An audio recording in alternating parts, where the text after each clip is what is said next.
believe without understanding. The brother asked a very important question that most of the scholars say that listening to music, watching movies, and most of the television programs, they're haram. So how can we have fun?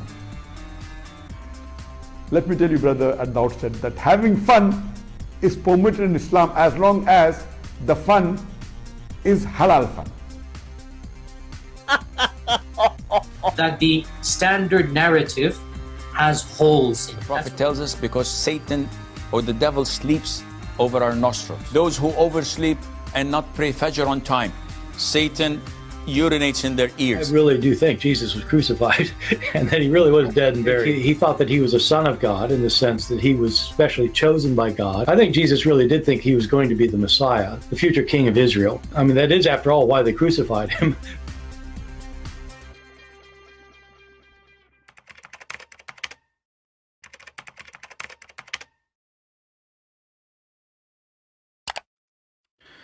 All right, hello everyone, and peace of Christ to all of you. Please invite your friends, and today our topic is about mental illness.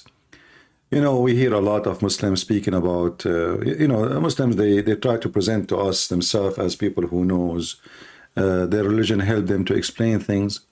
But in reality, we can prove that Islam is nothing but a mental illness cult. It's provoke mental illness, it's create mental illness, create stress, create hatred. Hatred will bring mental illness because your hate will be your enemy. You see your enemy wherever you go because you have you have a phobia. They have phobia from pork, they have phobia from music, they have phobia from clothing, they have phobia, halal food, even shoes, they have to have a sticker, it's called halal shoes, as if you are going to eat it. So all of this is a clear sign of mental illness. When you enter the bathroom, you have to say certain words, otherwise shaitan will play with your anus. And we played those videos before like hundreds of times. If somebody don't really have mental illness, how in the world he believe that shaitan he play with his anus when he go inside the bathroom? You cannot claim that you are a person who have a clear mental state of intelligence and or intelligence, and you yet believe in such a thing.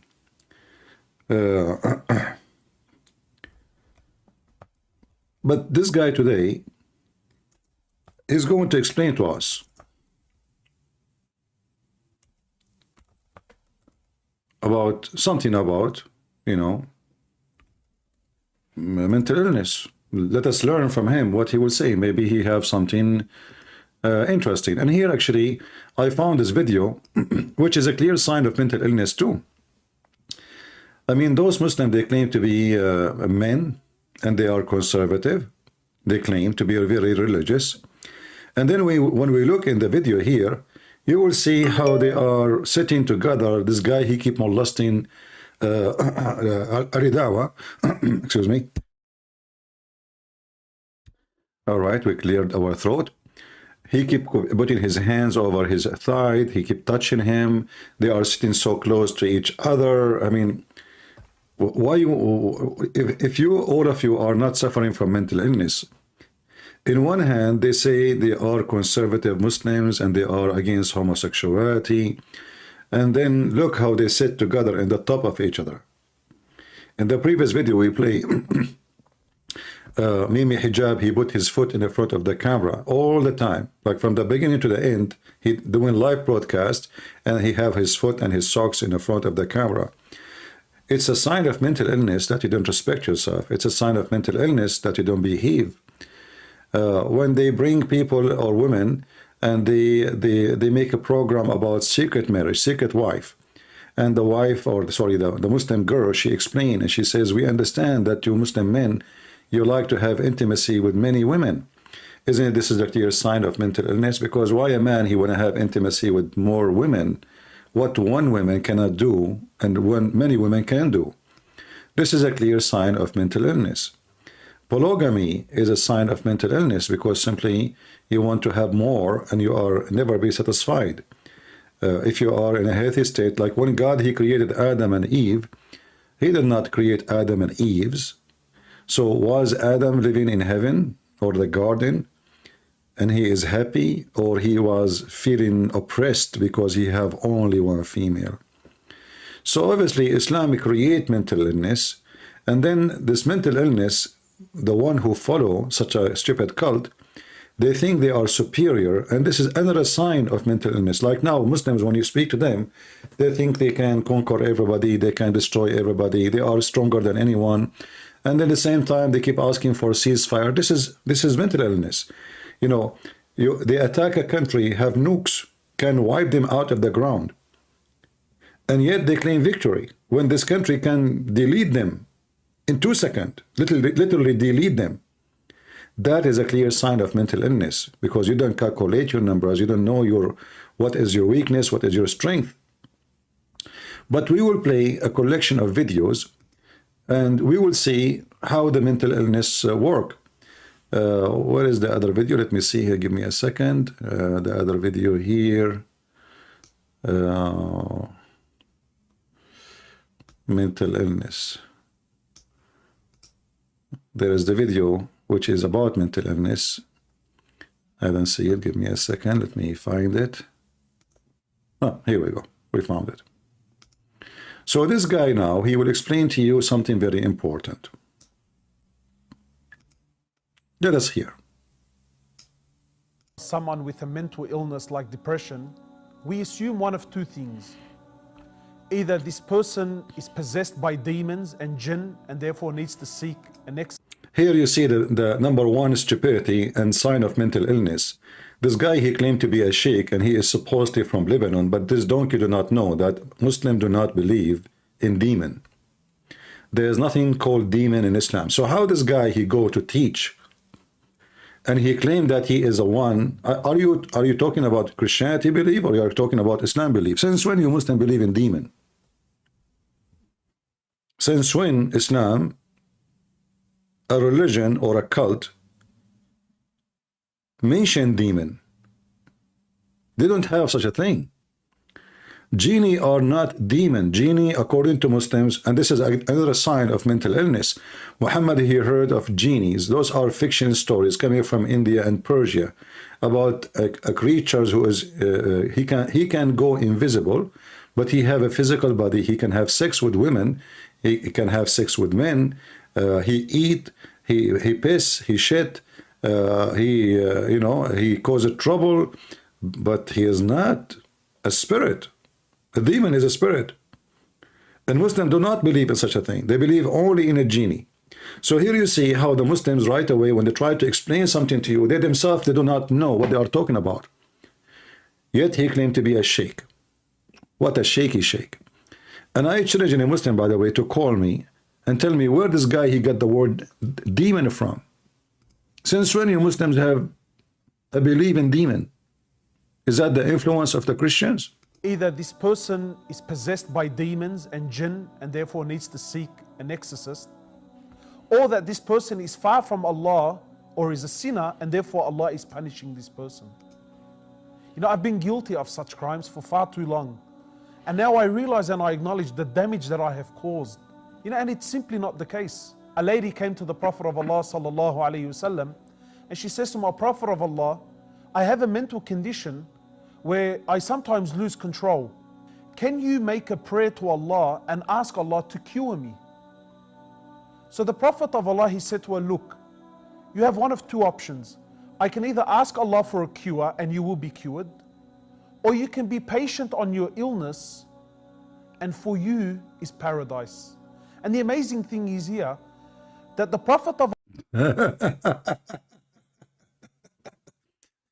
So guys, either I can pray for Allah to cure you, or I don't, and you have patience, and then you will go to paradise. Okay, hold on. How this woman, she is suffering from mental illness, and yet she asked Dr. Muhammad to help her. If she is suffering from mental illness, she will not go there. She will be pushing her head in the street, her hair in the sand. She will be dancing. She will be doing crazy stuff. What do you mean by? So you see here how they fabricate a lie? Suddenly, the woman does she have a mental illness or she's wise?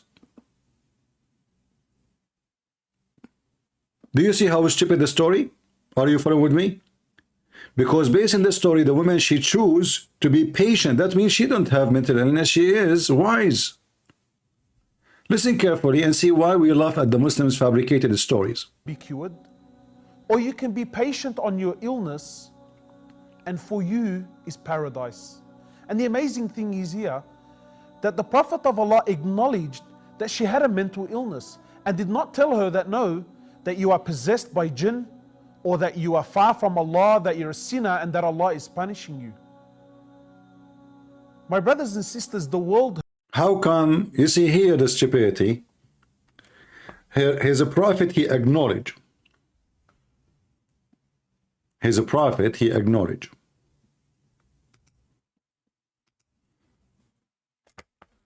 Let us see how is a prophet acknowledged.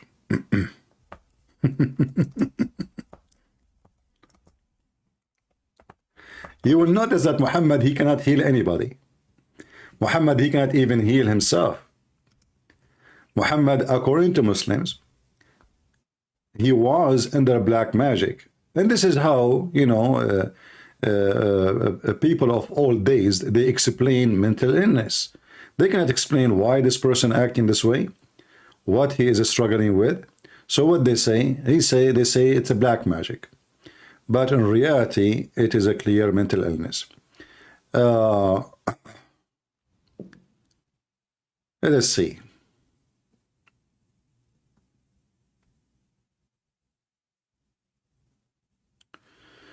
If we go to the chapter,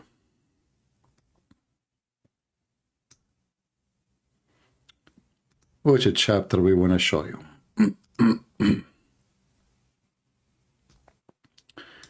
Let's go here to the chapter, let's say Al-Kahf, maybe. Okay, Al-Kahf. All right.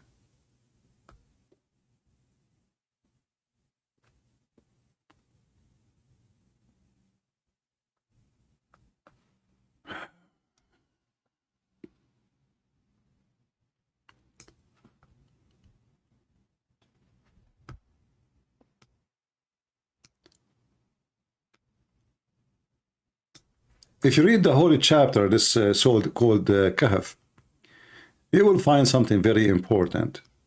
That Muhammad, because of his mental illness, he copies stories. Only a person who is struggling with mental illness, he will consider. Only.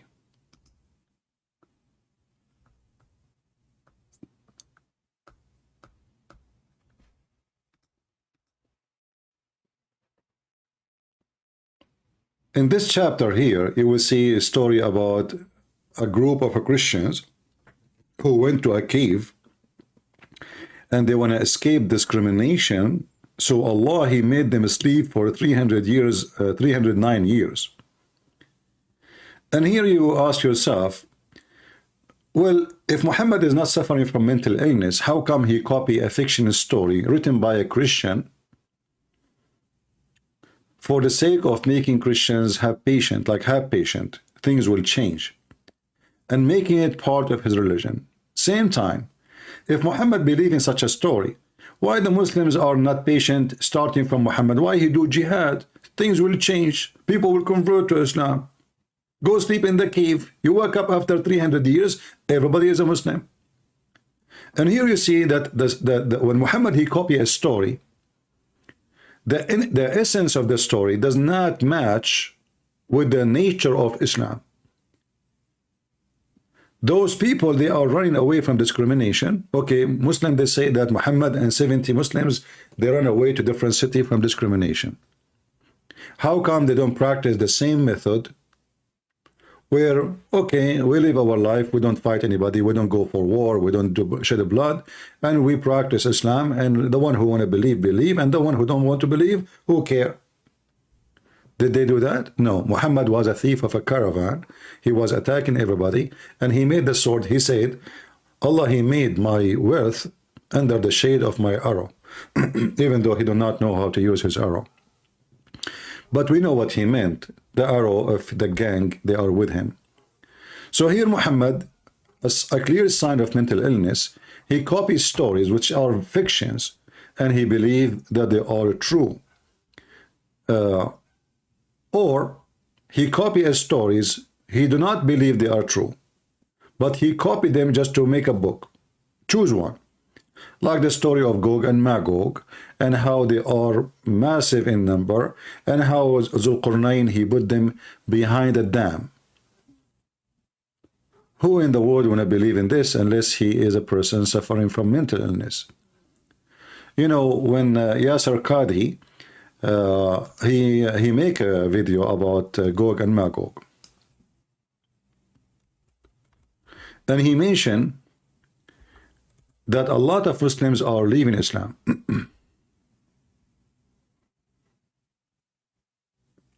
Why? Because of this story. Okay, why people will leave this? Why they will leave Islam? Because of this story. Therapy. What is the reason really for someone to leave his faith because of such a story? Because obviously the one who mentioned this story is suffering from mental illness. He's a crazy man. In fact, even their sheikhs are crazy people. Like here, this is Yasser Qadhi. Supposedly is a person who is educated. He have I think a PhD. And look, the same person, he go against the same person. Changing your words and your belief, yet you claim to be a believer in the same issue, is a clear sign of a struggle within the brain of the man who we will hear. So, shall we believe in Gog and Magog, who they are great in numbers, or we should not? Listen carefully. So if somebody were to say, how can we believe these ahadith when Google Earth has mapped the whole world? We can zoom in and see everything around us, and there is no massive land hidden from mankind. The response is, Wallahu ala kulli shay'in qadir. Allahu a'lam. If we believe in the ahadith, this is what the ahadith tell us. See? This is what the ahadith tell us. And there's a simple rule that Ibn Taymiyyah mentions. Memorize this rule. Memorize. The Quran and Sunnah does not bring the impossible, but it does bring that which astounds the mind.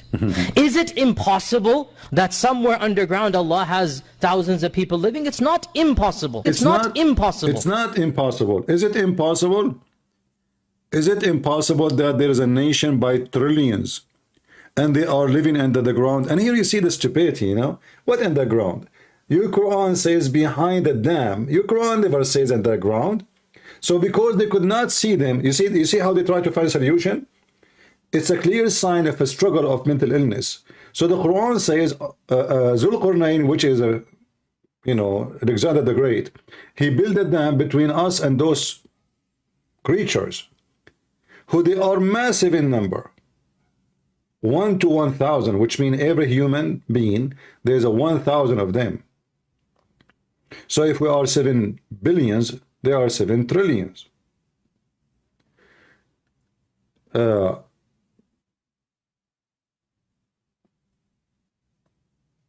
When we put them behind, correct me about the number if the number is wrong.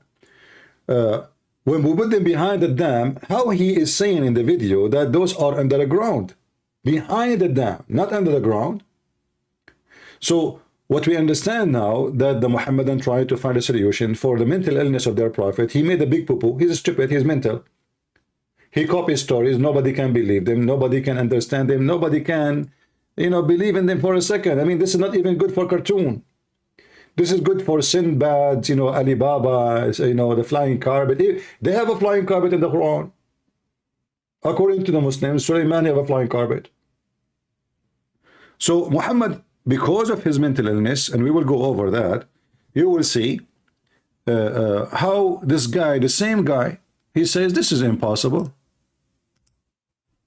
Ibn Taymiyyah mentions, memorize this rule. The Quran and Sunnah does not bring the impossible, but it does bring that which astounds the mind. Is it impossible that somewhere underground Allah has thousands of people living? It's not impossible. It's not impossible. It's not surprising that our medieval scholars believe this type of stuff. Now, obviously, dare I say, anybody who knows science and geography and modern civilization, you cannot believe that there is a tribe for 4,000 years trapped behind a wall.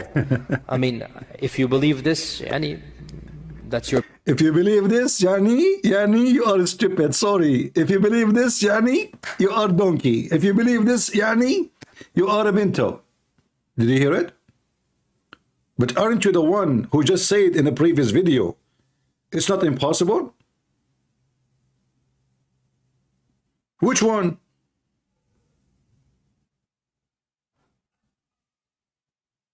Maybe Gog and Magog are Hamas. They are under the ground. And by the way, you see here he said behind the wall. He changed his words. Before he said under the ground because they were looking for them, and he mentioned that Google, Google Map, they have a map for every inch in this earth, which means even if you build a bathroom in the desert, it's going to show up in Google Map. We could not find those Gog and Magog. And now he's saying, responding to himself, opposing himself, that it is impossible to believe in such a stupid story. What does that mean? What that will lead us, that Muhammad is a person suffering from mental illness. He copies stories. That's why the Quran chapter 9 verse number 61 says, the Arab, they called Muhammad, he was an ear. He is an ear. Why? Because he kept copying whatever he hear. He hear a story, he make a movie of it. He added to his book. So he heard some legend about Gog and Magog, he added them to the Quran. A person from Syria, he wrote a book about Zulqarnain. Zulqarnain is a real person. He's not a fiction person, but the story, all of it is fiction. He found where the sun set. He found it sitting in hot, boiling spring. He found where the sun rise. He found next to it people. The people, they said, built for us a dam between us and Gog and Magog. So the story, all of it is just a fiction, and Muhammad, he take it because he have a low IQ. A person with high IQ will never take such a story. Allahu ala kulli shay'in qadir. Allahu a'lam. If we believe in the ahadith, this is what the ahadith tell us. This is what the ahadith tell us. And there's a simple rule that Ibn Taymiyyah mentions. Memorize this rule. The Quran and Sunnah does not bring the impossible, but it does bring that which astounds the mind. Is it impossible that somewhere underground Allah has thousands of people living? It's not impossible. It's not impossible. It's not. It's not surprising that our medieval scholars believe this type of stuff. Now, obviously, dare I say, anybody who knows science and geography and modern civilization, you cannot believe that there is a tribe for 4,000 years trapped behind a wall. I mean, if you believe this, that's your position. I cannot believe it. I cannot believe it. I'm just being, I find this very difficult to believe. Is it impossible that somewhere underground Allah has thousands of people living? It's not impossible. It's not impossible. They're in some place separated from mankind.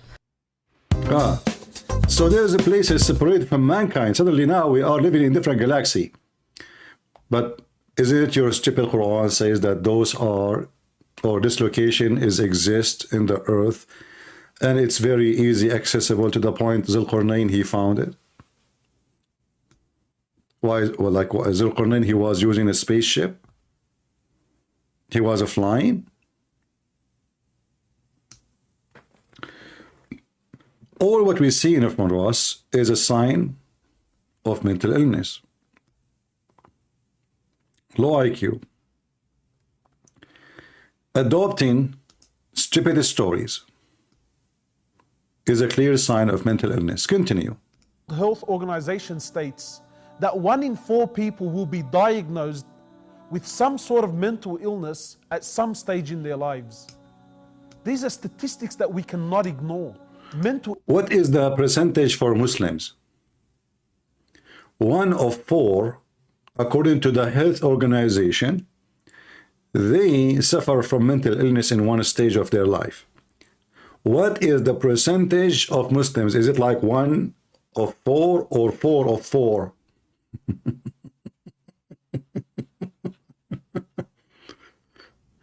Let us show you the clear sign of mental illness. This is the same guy.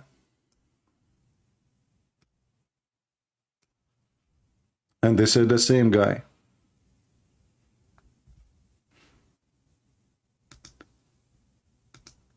This guy,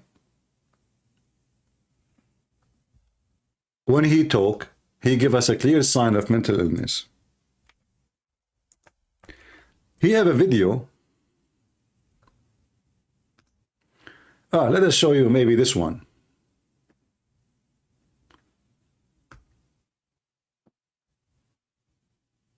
Is it the same one? No, I think not. This is not the same one. Hold on. It have the same background here. Hold on.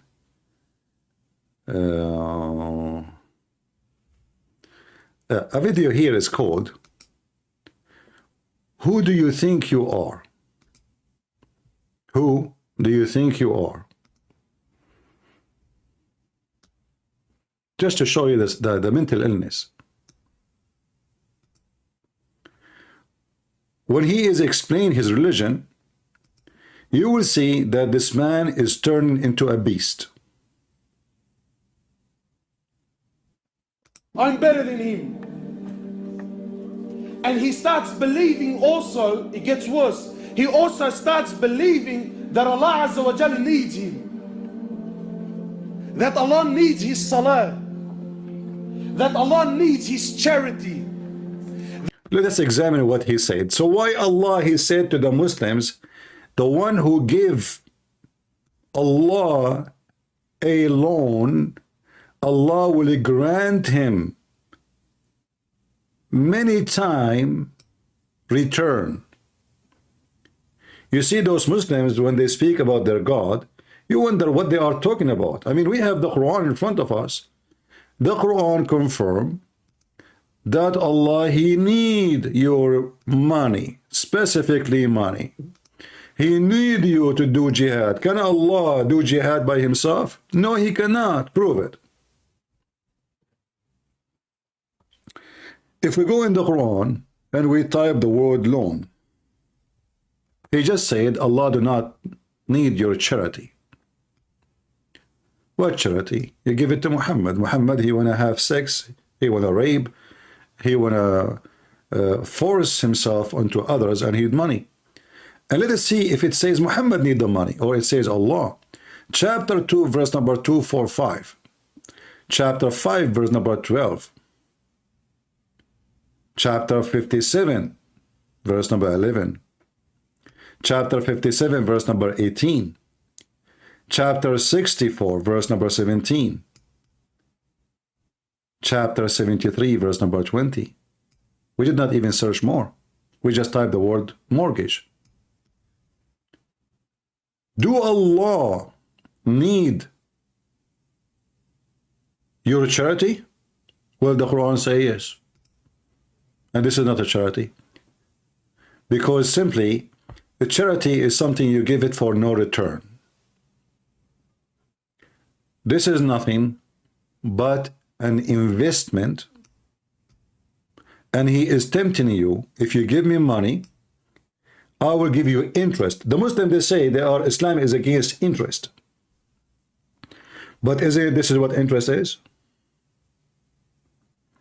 The one who give Allah a good loan, there's a good loan and bad loan. If we ask the Muslims, are we talking about money or something else? Yes, money. We can read the interpretation. Allah will multiply it for him many times, the interest.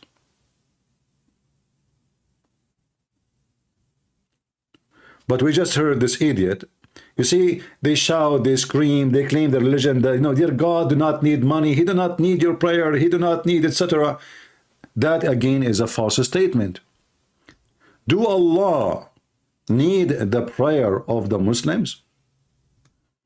Listen carefully. And by the way, I will open my Skype soon, so if you dare to call me, feel free. Whether this person is or isn't on deen anyway. Have we become so shallow that now because you got a nice beard, you wear a nice white abaya, Allahu Akbar, this guy's pumped. So there's the opposite. There's the guy who, mashallah, he's been on deen for a couple of years. He starts believing in his heart, whether we're honest or not tonight, wallahi, in the depths of our hearts, in places that we don't talk about, wallahi, we start believing that I'm something. We start looking down at others. Look here how the stupidity. Those people, they say you should not believe you are someone important. In the same time, they worship Muhammad. If you insult Allah, you will not be killed. If you insult Muhammad, they will kill you. Behead the one who insults. So you see that the contradiction? So is Muhammad someone special for you, or he is a special for Allah only, or he is a special for the whole universe, or he is the center of the universe?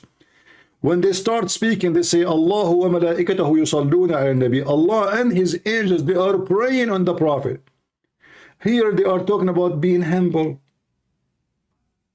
But you read their books, they are men worshippers. If you insult Aisha, if you question Aisha, we kill you. If you question Abu Bakr, we kill you. If you question Umar, we kill you. They killed even the grandsons of Muhammad because they questioned those people.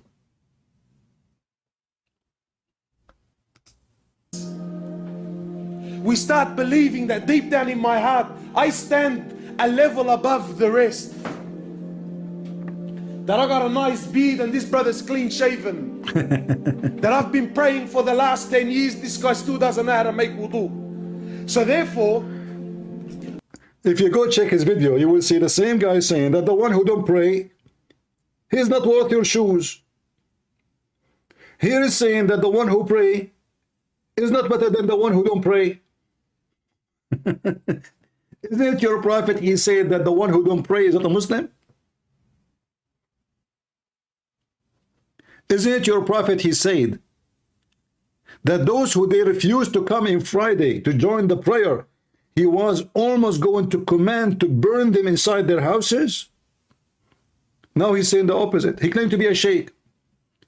Those are from the market street of Lebanon. They grow a beard and they come in the West, and now they have because they speak Arabic, the rest don't speak Arabic. He made himself a sheikh. He have a nice Mercedes, nice housing, nice car, life is good. And those fools, they think he is teaching them Islam.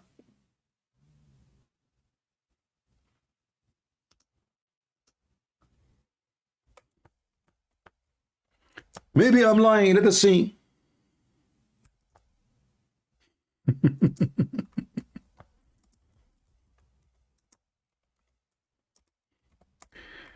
Let us find the hadith.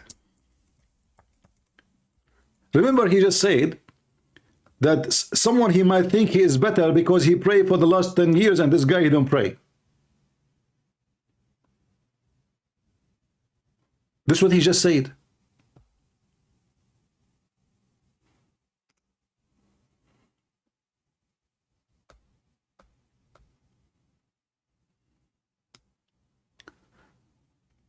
Let us find the hadith, and this is in al-Bukhari, so we should be able to find it easy.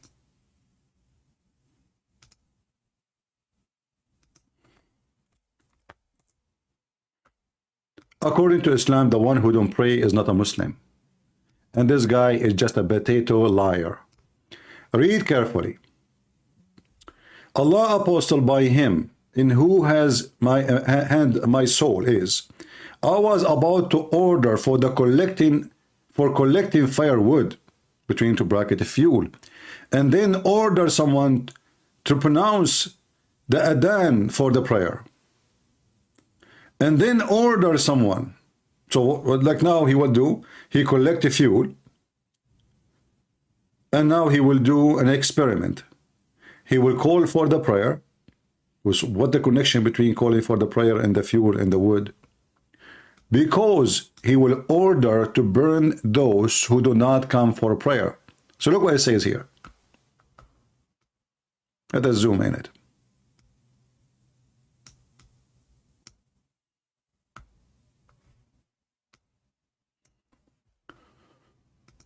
And then order someone to lead the prayer. Then I will go from behind and burn the houses of men who do not present themselves for the prayer. He want to burn them alive. He want to burn them inside their house. They did not come to prayer. This is Muhammad. Yet this potato, he is saying, a Muslim, he might think he is better than the one who don't pray, but according to Islam, if you don't pray, you are a kafir.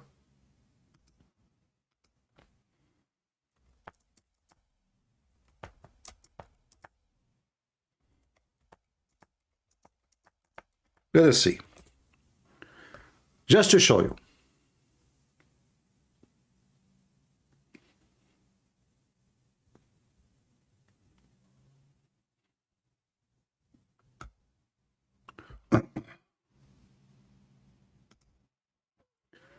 Just to show you the hypocrisy of those people.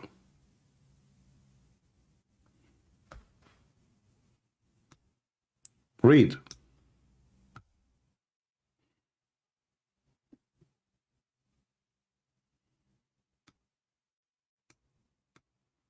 They are asking a question if about the person who don't pray. Is he a kafir?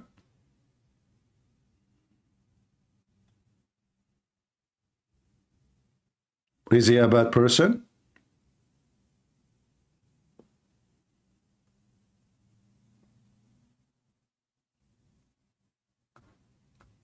Why did Muhammad want to burn people alive?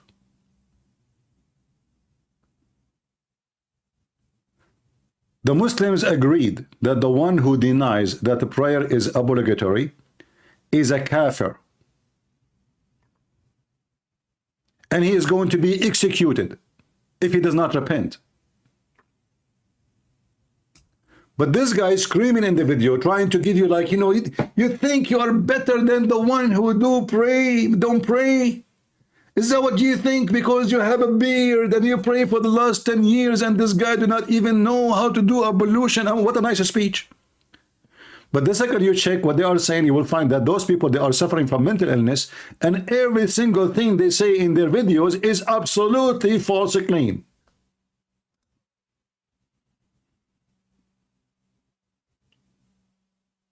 Do you see it? They fabricate a religion. It's not exist. So Muhammad wanna kill, Muhammad wanna burn the one who don't pray. Muslim believe the one who deny prayer, he must be executed. This guy is saying to you in the video, do you think we are better than the one who pray?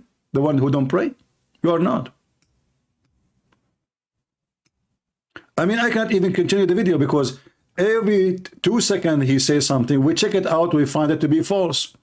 Do Allah need their charity? Yes.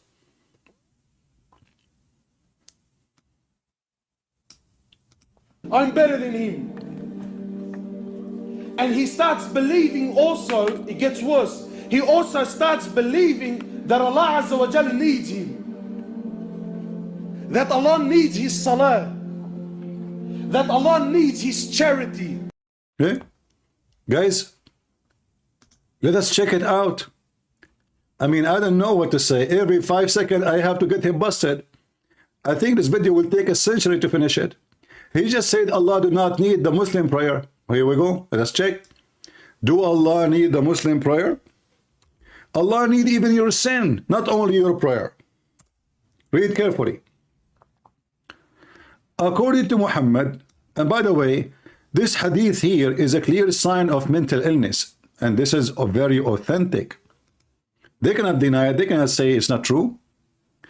Muhammad swears, saying, by him whose hand is my life, if you were not to commit sin, Allah would sweep you out of existence and he would replace you with those who commit sin and seek forgiveness. Hold on. Why Allah? We just heard the guy saying Allah do not need your money.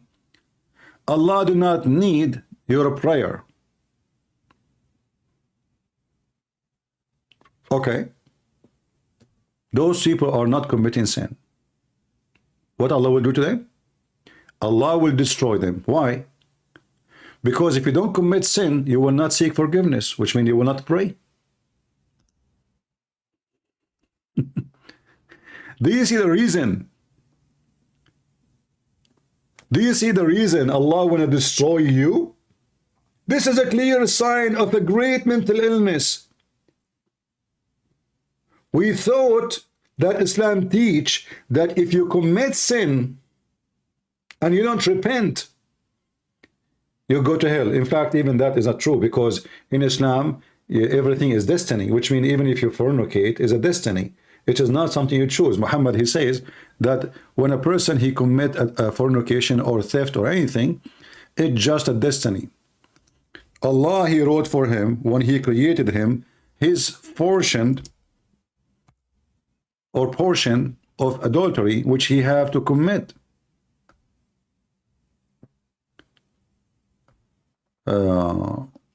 Let us see here.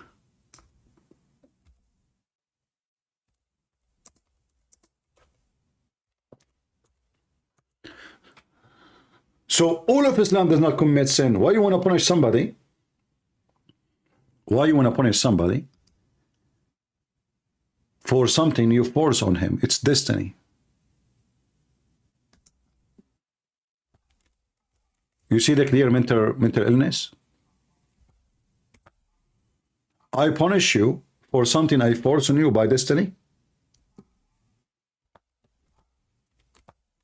How that can work?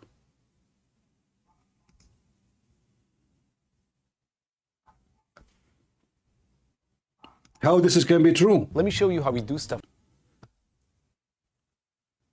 I will play this video for you and we will go back. Actually, let us finish this one here, this hadith here first. This hadith is very important to destroy all the idea of the reasoning of Islam. Allah is the devil. Allah is not the God they claim he is merciful. Because as you see, he is so evil to the point if you don't commit sin, he destroy you. And this is opposed 100% what the Bible said. You see, Jesus says, I came for the sinner, I came for the sick, not for the healthy. For who? For the sick. Why he's coming for the sick? The sick is not even praying to him. The sick is not even worshiping him. The sick, even they are cursing him because he loved to save the world. This God is sick. This God, so-called Allah, and Muhammad, both are mentally sick. If you don't commit sin, he will destroy you. Now, how great the sickness we are speaking about, to the point, let us say you have a child. You have two sons. One of them, he never disobeyed you. He never broke the command. He is very obedient. He is very nice. He is very friendly. He is very peaceful. He never harm anyone. He never do anything wrong. And then you decide to kill him because he did not do bad.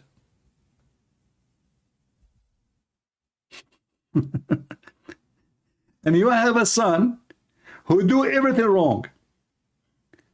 He is a drug dealer. He is a pimp like Andrew Tate. He scam, he lie, he rape. And then what? All what he knew, he asked Allah for forgiveness, and he is the perfect one. He will survive, and the other one he will not. So do Allah, based on what we see, he need your prayer, and he need not only your prayer, he need your sin.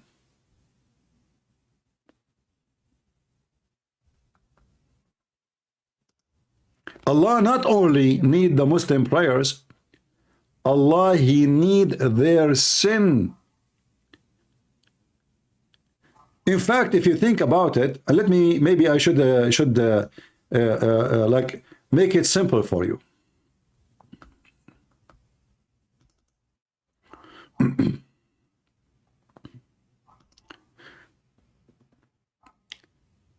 If you are a person who study physiology or physiology, whatever they call it, you will understand what I'm saying.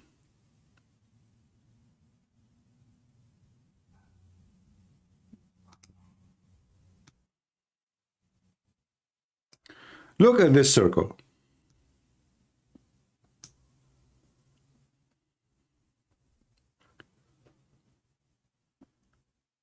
according to the Muslims, Allah is sitting on his throne above the earth, which is very funny because where is above and where is under? But anyway, somebody calling, let us see. Hello? Above the earth. Oh, hello. Yes. Hello?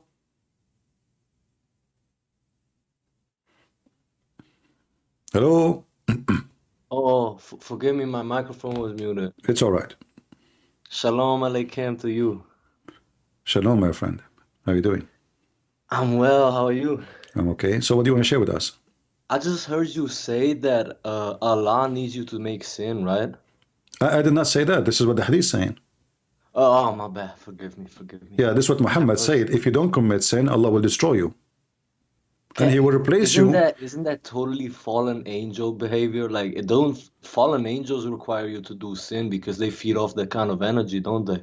Well, you see, I will make it like you are close to describe it, but I will make it more clear. In the Middle East, if there is a woman, she have a bad reputation. She is a prostitute. She live in a building. She start making rumors about all the neighbors' women that they are prostitute too. Do you know why? Why? So she will not be the only whore.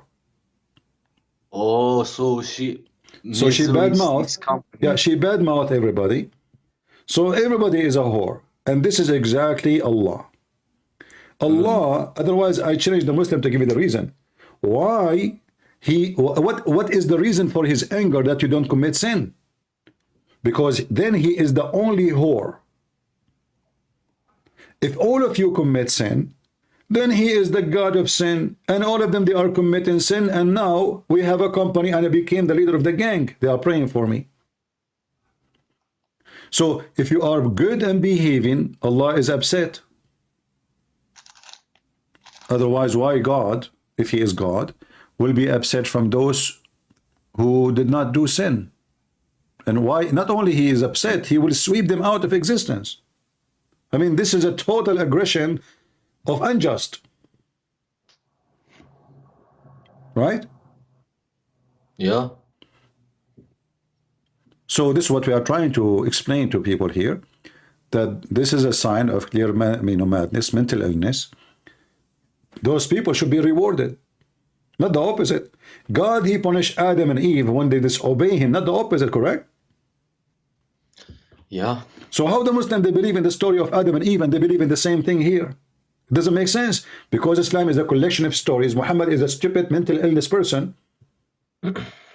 He copies stories from other books. He put them in his books, but they don't make sense in his book, because what he believes is the opposite. He changes them. Even Adam and Eve, they don't believe in original sin. They believe they're not even wicked at the core. No, original sin, you see, the Muslim, when they say they don't believe in original sin, they are just being stupid again, because we can go to the hadith and you will see that Muhammad, he said, if not Eve, no woman betray her husband. So how Muhammad, he claimed that he don't believe in original sin, yet he believed that all sin go back to Eve. You know what I mean? Yeah, that's funny. So those things, the Muslim, they can get away with it when they speak to someone who do not know the garbage of Muhammad. We have all the laundry of Muhammad here.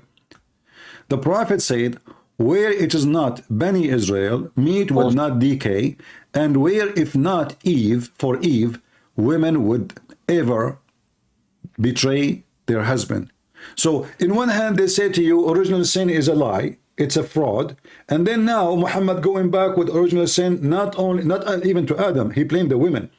He blamed all ugly stuff in the world for two, either Jews or women. And the women's sin go back to Eve. So everything they state in the religion is a state of mental illness, because they deny original sin. And as you see, well, you are going back all the way to original sin. This was original sin, that Adam and Eve committed sin, and this is why we are out of heaven. Yeah. I mean, you just think about it. One thing before I go. when you're saved, you're sealed by the Holy Spirit, but what is there when you're not in the Holy Spirit? There's the influence of any other spirit, and any other spirit that is not the Holy Spirit is a bad spirit, and it's gonna lead you to Confusion. This is confusion. Yeah. Yeah. The Bible says God is not the God of confusion, right? You can be infected by confusion. God can confuse the enemy, like to reach, like let's say the Muslims coming to kill me. He can confuse them, take them to different place. But he is not the one who mislead you from belief. He is not the one who will misguide you. He is not the one who will deceive you so you will not believe in him. But the God of Islam in the Quran, he is the deceiver, you know. The one who Allah deceived, no guidance for him, the Quran says. The greatest of deceivers. He is, yeah. But here you see, actually, we don't believe in Allah exists anyway. But we believe that Satan exists. And Muhammad obviously is very confused. He takes stories from other religion. Like now, Muhammad, he took the story of Adam and Eve. He don't even know what Eve mean. He do not know what Hawa mean in Arabic. He do not know what Adam mean. He do not know what Israel mean. He do not know what Abraham mean. He do not know. So they copy names, they stole names, they stole stories, and when they insert them in their books, the Quran reject those stories. Why? It's like when you have an implant in the body of a human being from a strange body. What the body do? Reject it. So when you read the Quran, you will find that those stories and those words of Muhammad, they don't match with the stories which Muhammad he stole from other books. So the Quran reject them out and make Muhammad exposed. He probably just twists the words to how they fit him one time, and then he twists them to how they fit him another time. It's a moody. I mean, he's an idiot. He say as he wish, and people write what he say. You know, he says something today, he say the opposite tomorrow. A clear sign of mental illness. We have a lot of evidence about Muhammad suffering from mental illness. As an example, he always faint in the ground. He always hear noises. He always, as an example, Muhammad, he hear. How the Quran came to Muhammad, you know? No, he surely didn't write it, did he? No. According to Muhammad, and here you need to focus with me. According to Muhammad, the sound of a bell, is an instrument of shaitan. Oh, okay. All right. He reported that Allah Messenger saying that the bell, the devil pipes, is the instrument of shaitan. And then we find that Muhammad himself, when he received Quran, he heard the sound of the bell, and he received the Quran actually as a sound of a bell. In one hand, he says angels will not accompany a person who have a dog or a bell with him, which is very funny. I mean, what the dog and the bell have to do? Why angels? They have a phobia from a bell? Yeah, because this is the bell of the Christians. So angels will not. And then Muhammad, he makes it clear. He says the bell is the musical instrument of Satan. And then we find that Muhammad, he explained how he received Quran. So what he say? He say he received Quran as a sound of a bell. Here it says, they asked the Prophet, how does the divine inspirations come to you? He replied, in all these ways.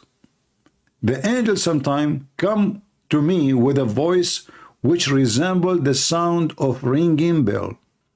If you go right now and check who is the one he hears such a thing, he think people are talking to him. There's creatures, aliens, talking to him, but the sound he hears is the sound of a bell. You will find that those are people, they are suffering from mental illness. And here actually, you know, when we speak about the sound of a bell, okay, Muhammad, he received the Quran as a sound of a bell. How the bell sound become Arabic words? I'm serious. How you know, like you gave me a chapter in a bell sound, ding dong, ding dong, ding dong. Okay, so now I received the ding dong, and now I'm going to put it in my book. The Quran says Allah never sent a messenger except he speak in the tongue of his people. Well, is the tongue of the people at that time is the sound of the bell?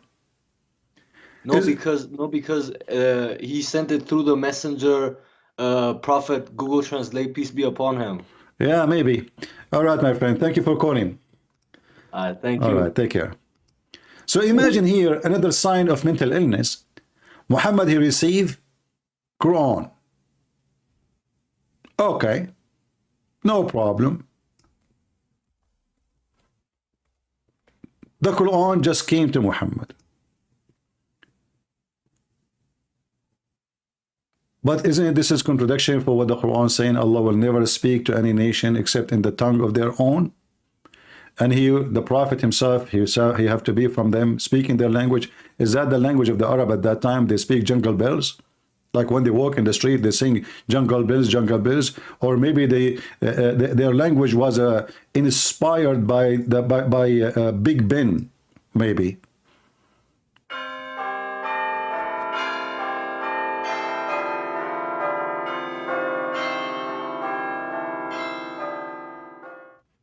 Okay, so now we receive the chapter of Al-Fatiha. But Muhammad, he hear a sound of a bell. How the sound of a bell became Arabic Quran?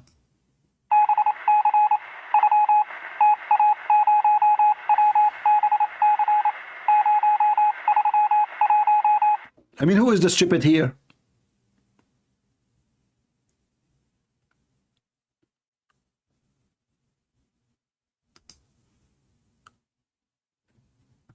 Going back, I mean, this is the stupidity itself. Going back to this, if you don't commit sin, Allah will sweep you out of existence. Okay, let us study this to see what kind of a mental illness Allah, aka the God of Muhammadan, is suffering from. Suppose that Allah is in the top of his throne, and his throne, by the way, is in the same size of the earth, which is present the earth to be flat. That's why it says the same size of the earth and the heaven, and which is not impossible, by the way, because in order to say the same size of the earth and the heaven, that means the earth and the heaven have the same size, which is false. But this is not our topic for now. So now you are living in the earth, and you are a person who is praising Allah all day long. Those are people who live in the earth and they praise Allah. And they never committed sin. Never. Shouldn't Allah be happy?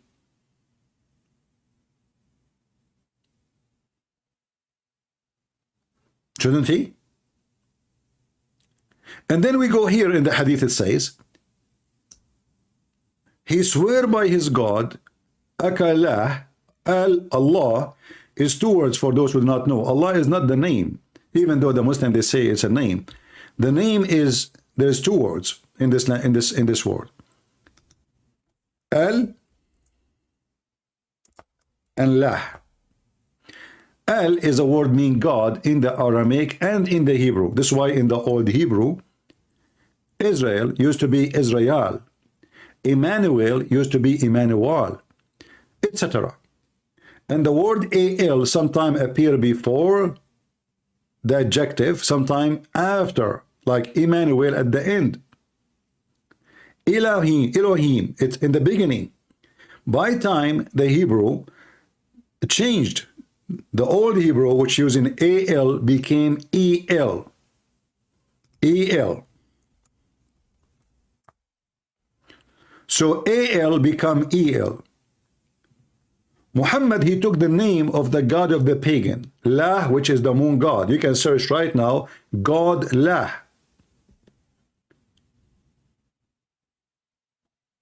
And this god, he is very much connected to the moon, even though the Muslim, they say to you, the Quran say clearly, don't worship the moon. The god of the moon is not the moon. That's why he is the god of the moon. You know, when I say that the Messiah is the God of the universe, it doesn't mean that my God is the universe. There's a guy, he is supposedly a Christian minister, his name is James White, he's an idiot. They ask him, He have a little knowledge about Islam, and he claimed that he is the one who can answer Christians about what Islam is about. So they ask him, well, isn't it Allah is the moon god? He says, no, the Quran says don't worship the moon. Here you see the stupidity and the ignorance of this person, because the moon god is not the moon. The moon god is the god of the moon. That's why we will see that the Quran repeat many times that Allah, if you go to the chapter of An-Najm, which means the star, you will see even Allah in the Quran say that he is the Lord of Ash-Shara, the Lord of his star Sirius. But going back here, if you don't commit sin, Allah will destroy you. Okay. Allah now destroy those people. Why? What is their fault? They did not commit sin. They are gone. What Allah will do? Allah is going to replace those people who did not commit sin with people who commit sin. Those people in blue, they commit sin as much as they want. Allah don't care. Allah in fact is happy now, because now they need to pray to him begging for forgiveness. Do you see the clear sign of mental illness?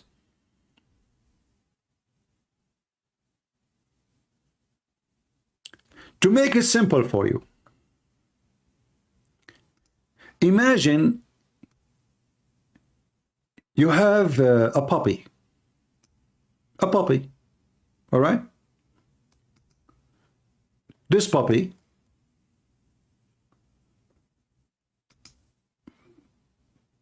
when he need food, he come to you, you know, he is like, he touch your feet, he, you know, he go around you, he's hungry, he make a sound, make noise, he's begging you, you know. Allah, he will make you starve so you can beg for food. What do you think about a person he do such a thing to make a puppy beg for food? Don't you agree with me? This is a clear sign of mental illness. So now the poor puppy is crying for food. Oh, wow, Allah, please, Allah, forgive me, give me food, what I did, Allah, please, I'm hungry, I'm dying, Allah, please. Allah now is so happy because the puppy, he is begging for forgiveness, otherwise Allah will destroy him. So this God Allah, so-called God, is absolutely the devil himself.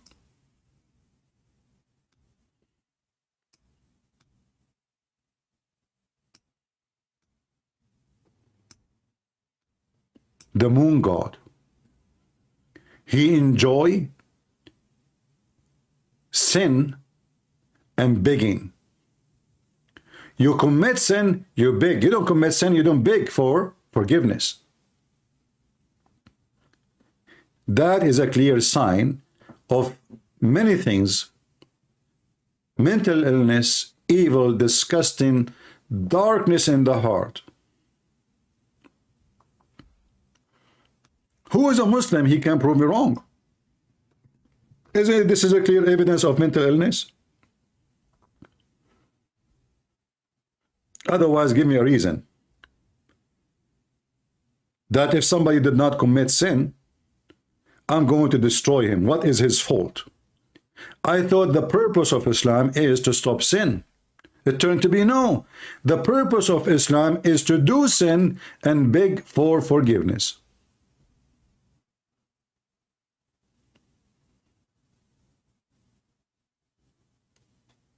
And then this guy, he coming to us and he is trying to teach us, Allah do not need you. Are you sure? If we go in the Quran, you will see Allah, he need our worship. Are you sure? Absolutely. You see, they grow a beard, and those Abdul in the West, they don't know. I mean, this guy, he make a shake for them.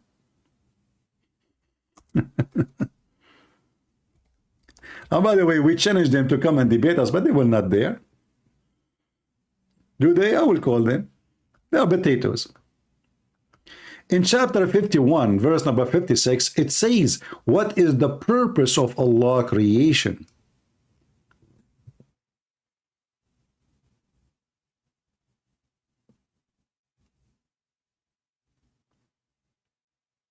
And I create not the genes, the genie, which is fiction creature, and the human, except they should worship me.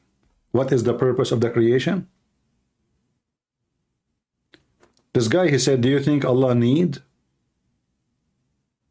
your prayer? It turned to be everything is the opposite. Allah, he need you to do sin. Allah, he need your worship. Allah, he need your mortgage money, which all prove that Allah cannot be God, because why God he need money? How you give Allah a good mortgage? Can't Allah send money from heaven if there is any money? I mean, Allah, he sent hail from mountains in heaven, which is proven again that Muhammad is suffering from mental illness. He think that hail is exist. You know, there is a fake book. It's called the Book of Enoch, not the book we know. In the Book of Enoch, there is the gatekeeper. The gatekeeper. And inside every gate, there is material like White House, like a warehouse, like a Home Depot, Lowe's. Inside those houses, there's gold, there is silver, there is snow, there is anything. And Muhammad is copying stories from there. Let's see, this person is calling.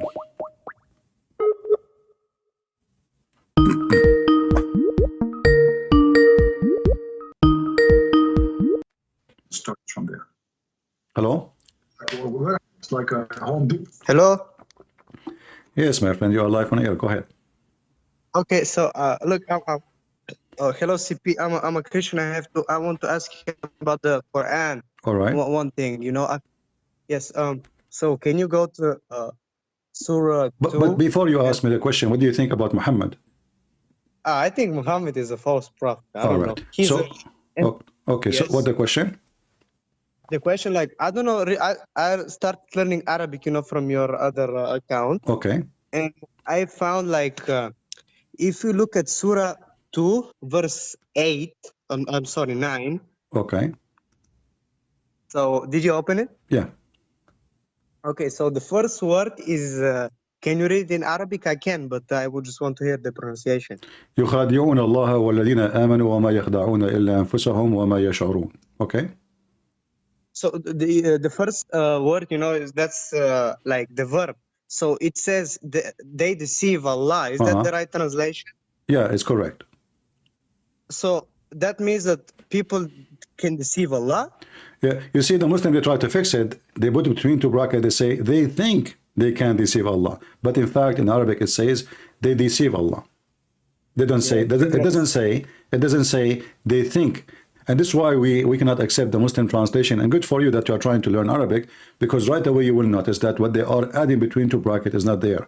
So, يُخَادِعُونَ Allah, they deceive Allah, and those who believe, while they only deceive themselves. But, you know, for me, this is not a big deal. I can say, you know, okay, they play games with God. You know, like, you know, some Christians, they say they are Christians, but they go and sleep around, and, you know, so I can take it in such a meaning.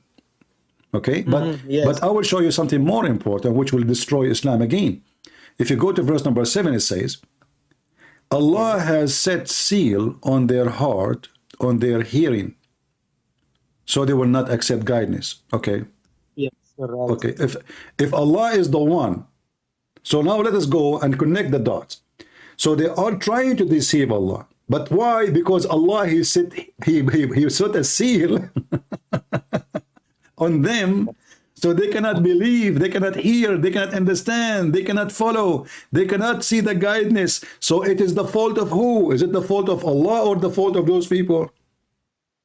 The fault of Allah. Exactly, because if you are the one who closed my heart so I cannot see, close my eyes I cannot see, close my ears I cannot hear, then how in the world you blame me for being blind or deaf if you are the one who caused me to be so? Yes. And even you said, before I was watching, I'm watching the live, and you opened like, I don't remember which chapter, and it was verse 56, that every creation has to worship Allah. Yeah, right? Al-insa wal jinn illa ya'budu, yeah. Yes, but this is chapter 51. Yes, thank you. Does prostration mean worshipping? In Arabic it says ya'budun, not prostrating. Ya'budun mean to worship, doesn't say prostrate. Yeah, but I mean, prostrate is sujood, Yes, but is prostrating like worshipping? Because Yes, it is. Prostrate, when you prostrate yourself, that's why the Muslims, when they pray, they bow down. This is the prostrate.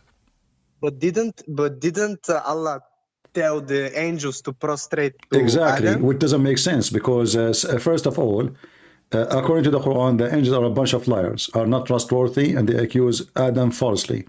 Secondly, he punished them by what? He proved that they are ignorant by teaching Adam all the names, and he told the angels to tell him the names. They could not tell the names, and that proved that he is God and they are nobody and they are liars. So the story is stupid, because if I tell you what the name of my cat and you do not know, but I am the one who gave a name to my cat, how in the world that make me prove to prove that I am God? Because I know the name which I gave to the cat. In the top of that, ordering the angel to bow down to a man, this is the first paganism act, because I thought, Muslim they claim, that you should only bow down to Allah, and it turned to be that the first one who started practicing bowing down to non-God, to a man, it was Allah himself, to the point he commanded even the angels to bow down.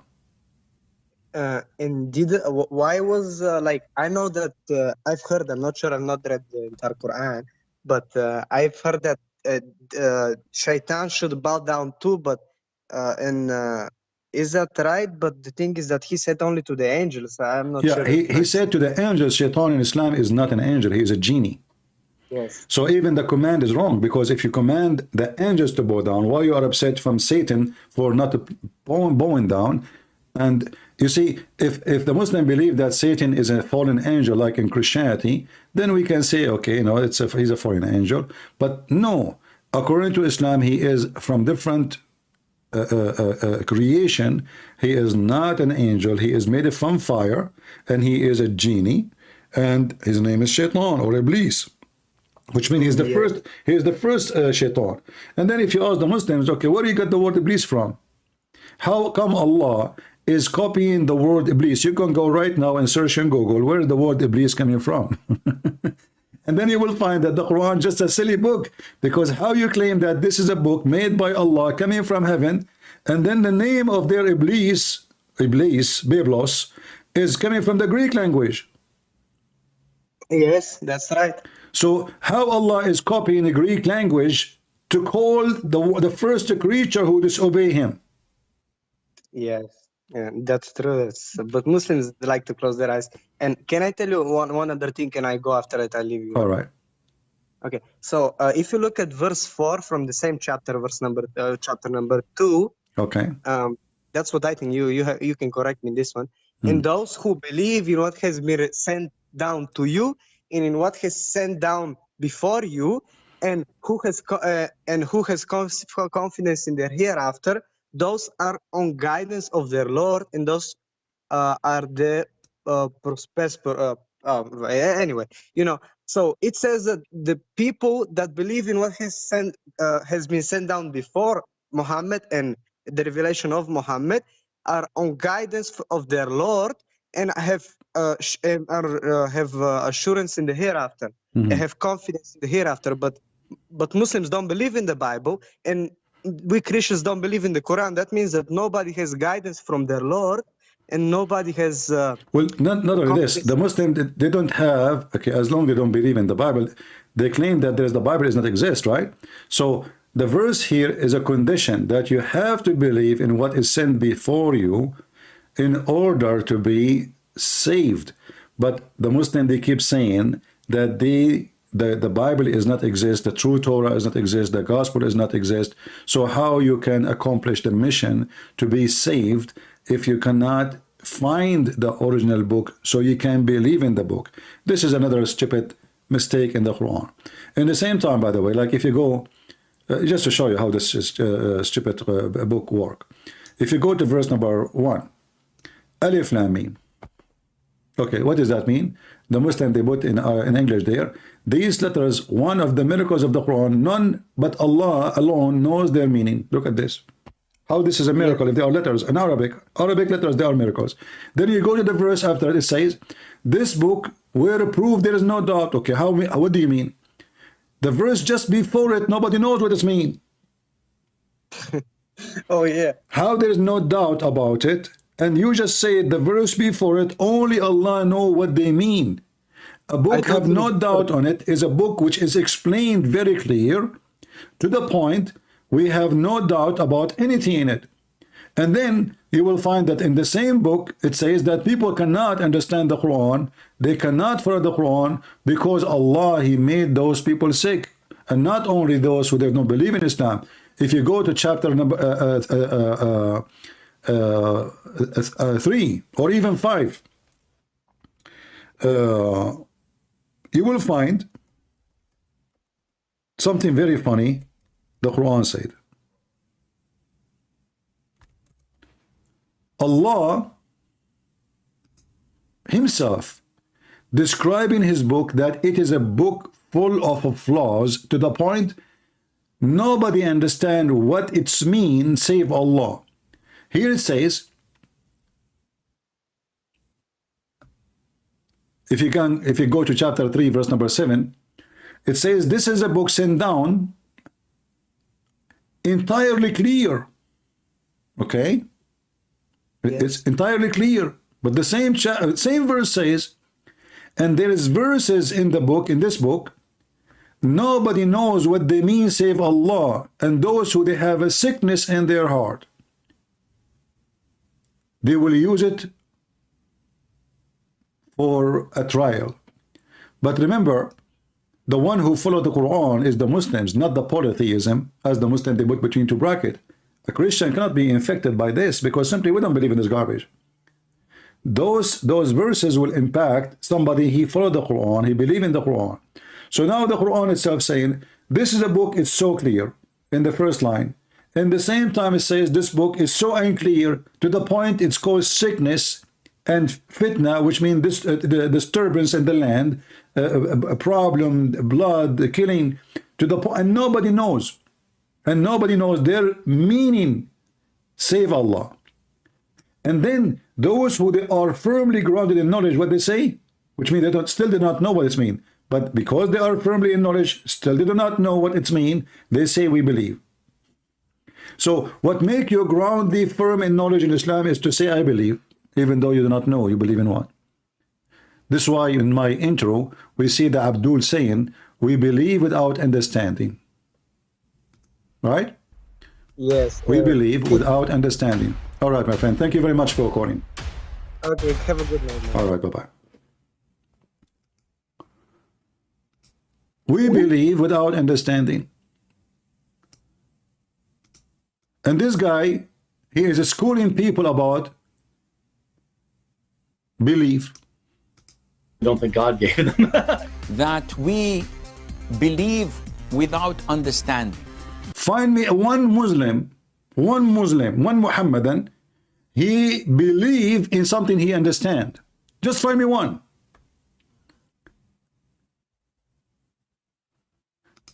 As you see, this potato which we are playing his video, he keeps saying things is not exist in his book. It turned to be everything he said is the opposite.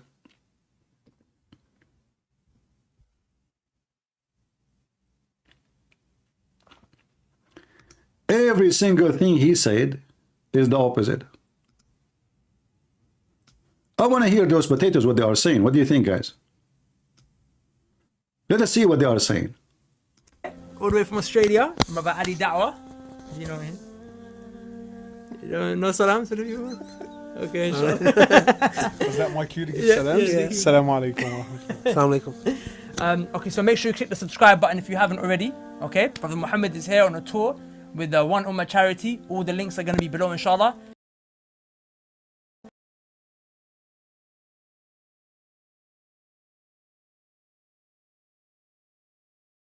If it's make sure to see if it's coming to a city near you, and make sure you go, inshallah, it's for a good cause.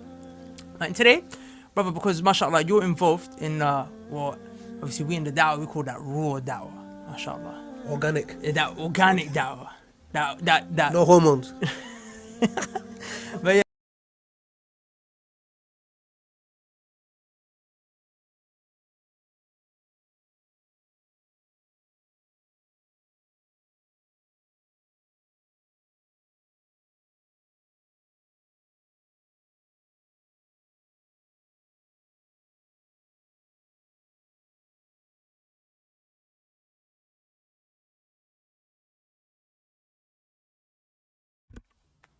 Do you hear me? Look at this. This guy, he cannot speak to Lily Dawa without touching her legs. Where is his hand? All the time.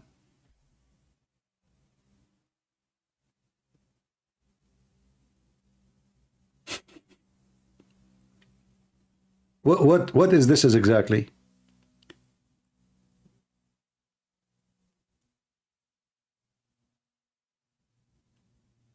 And Ali Dawa, he spread his legs so the guy, he can put his hand between his legs. I mean, if the place is narrow, all what you need to do, just push the camera a little bit far, and then you do not need, I mean, why they are sitting like this? There's no chairs.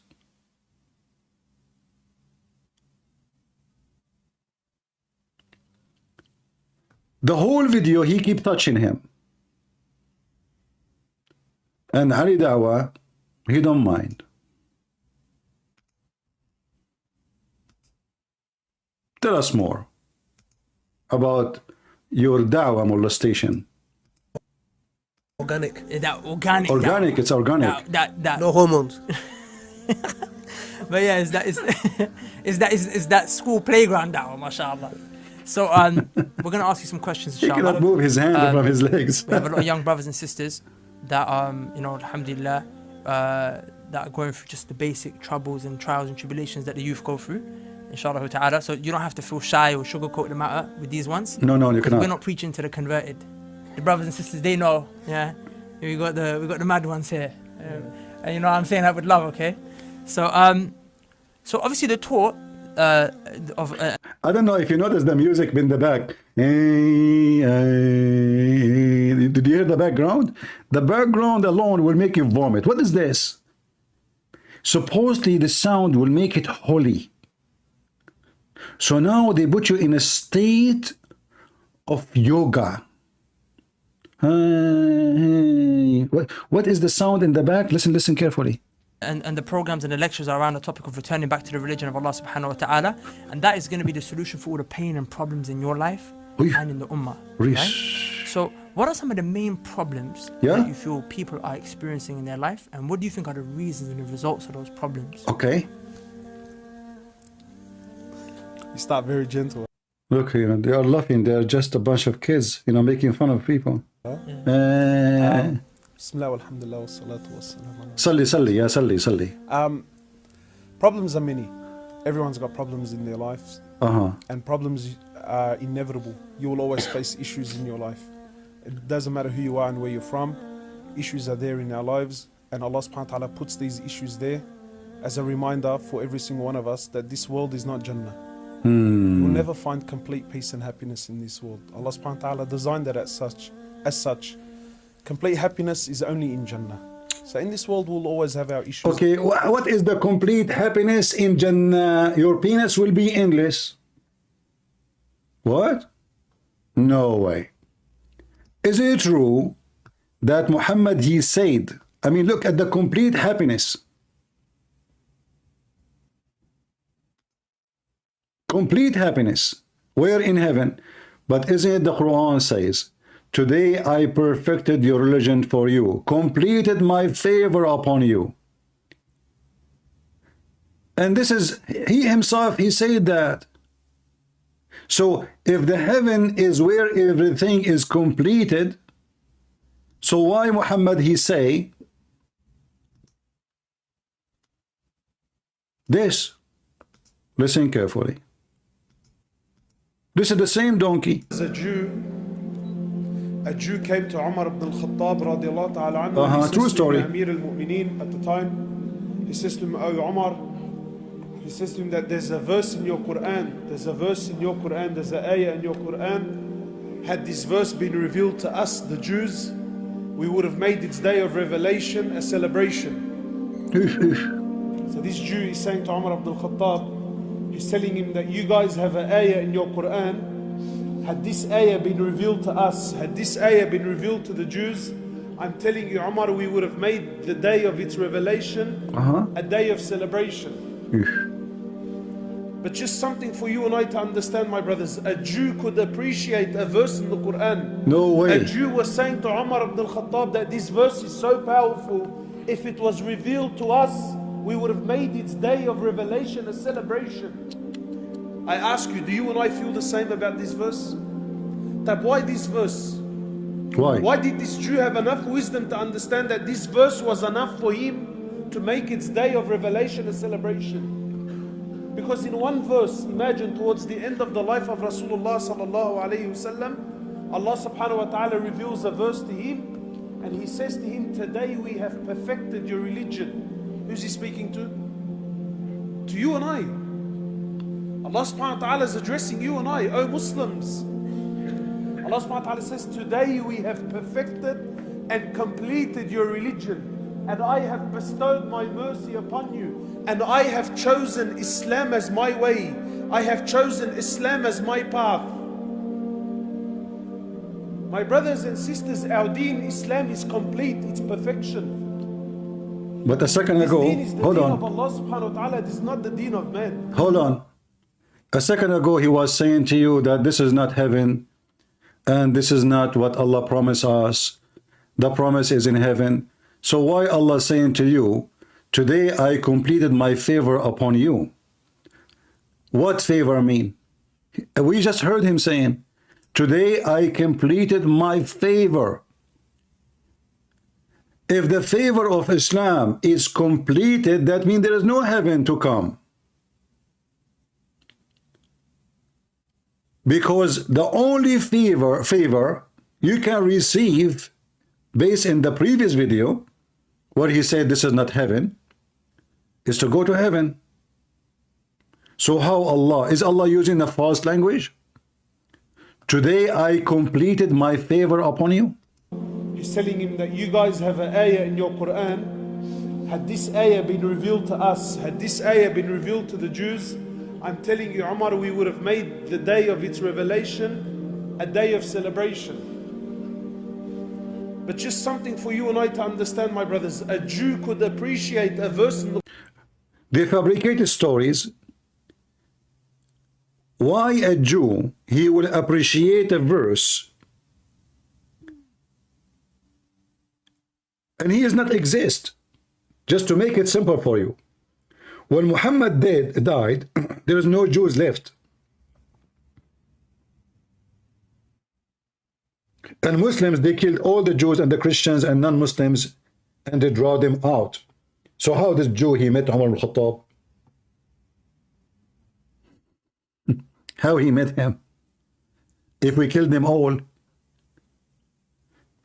And now how this verse making the Jew so excited? So why don't convert to Islam? Look how stupid, and look at the mental illness of their lies. So the Jew is so excited, he is saying, if we have such a verse like this, we will make celebration. So why you don't convert to Islam?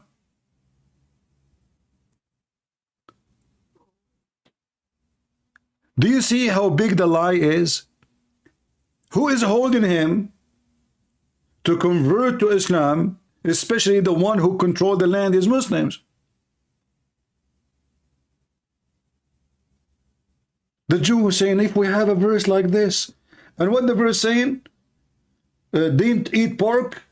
Okay, and today I perfected your religion for you. And there is something he said, by the way, proving the mental illness of Islam. What is that? He said in the death of Muhammad, the last verse Muhammad received. Listen carefully. I'm not the one saying that. Listen carefully. My brother's a Jew. A Jew came to Umar ibn al-Khattab radiallahu ta'ala anhu, and he says to him, Ya Amir al-Mu'mineen, at the time, he says to him, Oh Umar, he says to him that there's a verse in your Quran, there's a verse in your Quran, there's an ayah in your Quran. Had this verse been revealed to us, the Jews, we would have made its day of revelation a celebration. So this Jew is saying to Umar ibn al-Khattab, he's telling him that you guys have an ayah in your Quran. Had this ayah been revealed to us, had this ayah been revealed to the Jews, I'm telling you, Umar, we would have made the day of its revelation a day of celebration. But just something for you and I to understand, my brothers. A Jew could appreciate a verse in the Quran. A Jew was saying to Umar ibn al-Khattab that this verse is so powerful. Why? If it was revealed to us, we would have made its day of revelation a celebration. We will show you the verse and you will die I ask laughing. you, do you and I feel the same about this verse? That why this verse? Why this verse? Yeah. Why did this Jew have enough wisdom to understand that this verse was enough for him to make its day of revelation a celebration? Why? Tell us why. Because in one verse, imagine towards the end of the life of Rasulullah sallallahu alayhi wasallam, Allah subhanahu wa ta'ala reveals a verse to him, and He says to him, today we have perfected your religion. Who's He speaking to? To you and I. Listen carefully. Allah subhanahu. Did He say toward the end of His life? Did He say that? Okay. If we go to the Quran, we will find the verse in the beginning of the Quran.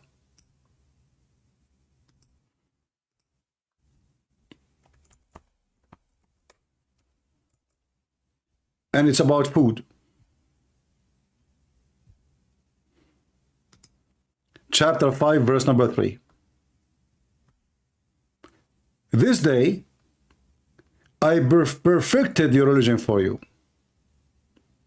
We just heard him saying that Muhammad, he received this at the end of his life, correct? If this has happened to be at the end of his life, then this verse should be the last thing in his life. How this verse become in the beginning? Same time. If Islam become perfect, why there is more verses and chapters are coming? In the top of that, what the connection between eating pork and today I perfected your religion for you? Is your religion is about recipe of food? Read it. Don't eat this, don't eat that, don't shed that, excuse me. And then, today, this day, I perfected your religion for you. And after he say all those things not to eat, and he said to them, if you are really very, very hungry, starving, you can eat them all. So what the point?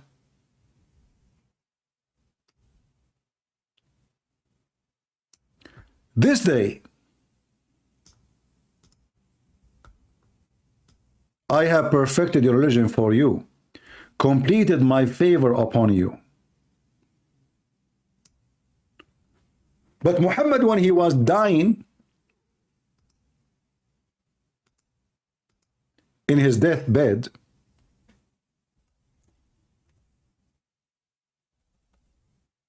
he asked them for a pen and a paper. And he told them, bring me a pen and paper, I will write something for you. You will never be misguided after it.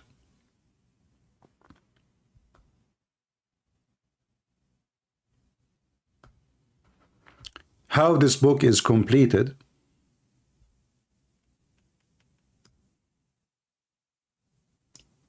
Perfected. I mean, the one who was making the Quran, Muhammad, he put all the words to make it, there is no argument to play with it. Perfected, completed, and this day. So it's about a day, it's about a timing. It become perfect, nothing is missing. It's completed, nothing more coming.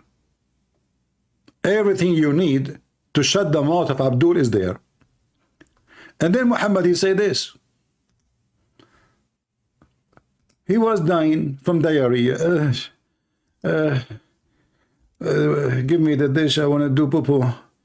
And then he says, okay, give me a paper and a pen. I want to write for you something, which after that you will never be misguided. Huh?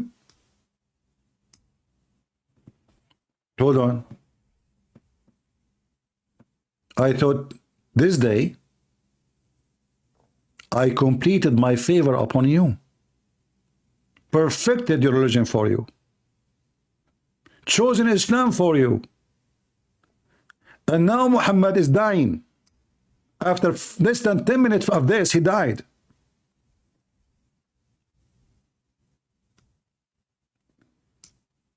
The companion of Muhammad, they refused to give him anything. Umar, he says, we have the Quran and that's it. And not only that, he says, قَدْ هَجَرَ الرَّسُولِ, which means Muhammad, he is crazy. He lost his mind. Imagine how Umar disrespect Muhammad. He just want to get rid of him so he will take over. It's their time now to take over. Finally, he's dying. In fact, many Muslims, Shia, they believe that the one behind his death is not the Jewish women. It is the Muslim Sunni. Umar and Abu Bakr, they told their daughters to put poison to Muhammad, and they killed him slowly.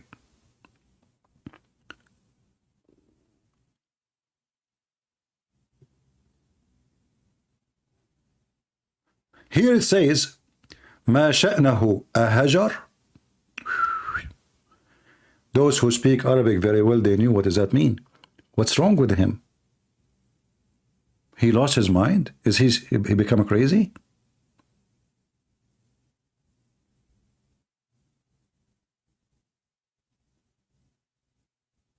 Muhammad, he said to them, nothing wrong with me.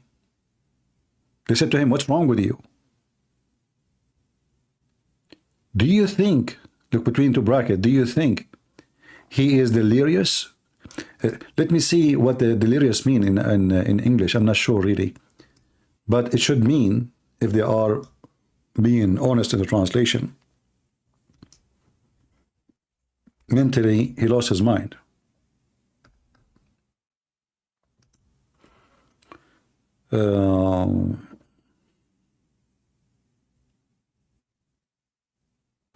Delirious,